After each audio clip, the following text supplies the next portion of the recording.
Hi, it's Friday afternoon.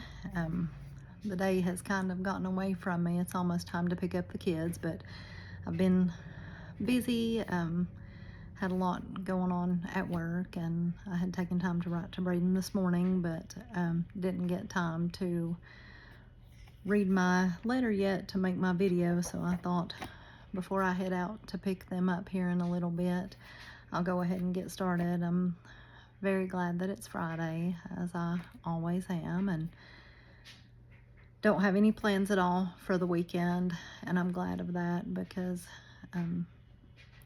it's been a heavy week, and so sometimes I just need that time, as I've mentioned many times before, just to unwind and refuel, and so that's what I plan to do this weekend. So I'll go ahead and get started. This letter is from March 29th, 2026, and this is my 126th letter to Brayden.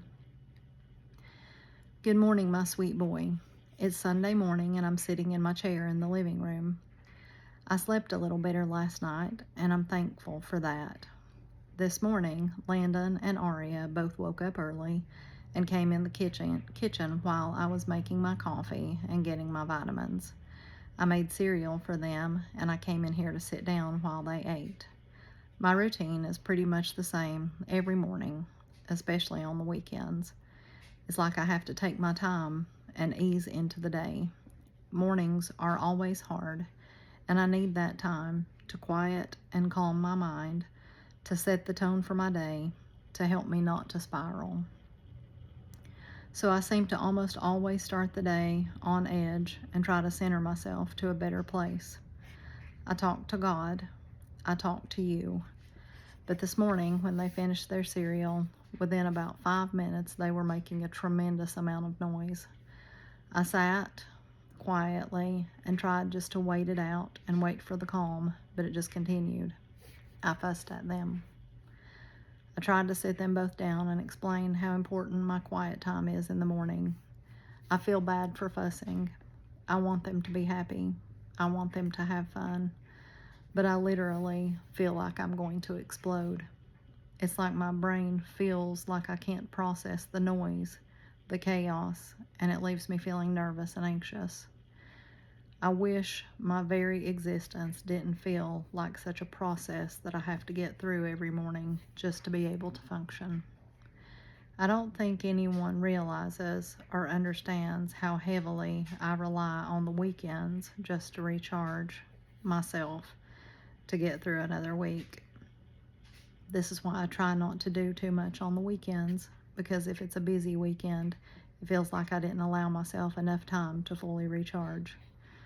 It's funny because today's Friday, this was on a Sunday, and I'm saying the exact same thing.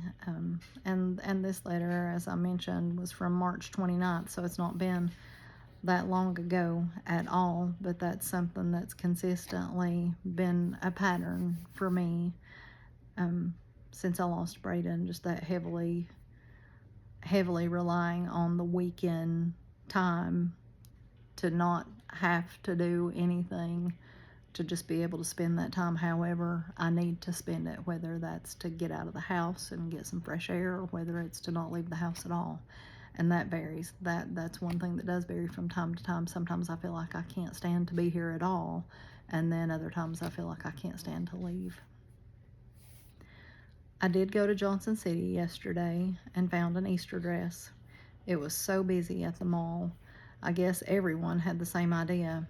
I know if you were here, we would be trying to find shirts and ties for you guys to coordinate.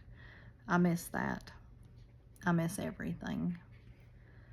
I'm going to stop for now and try to relax for a while. I love you so much. Sweet face, sweet words, sweet boy. I love you, Brayden.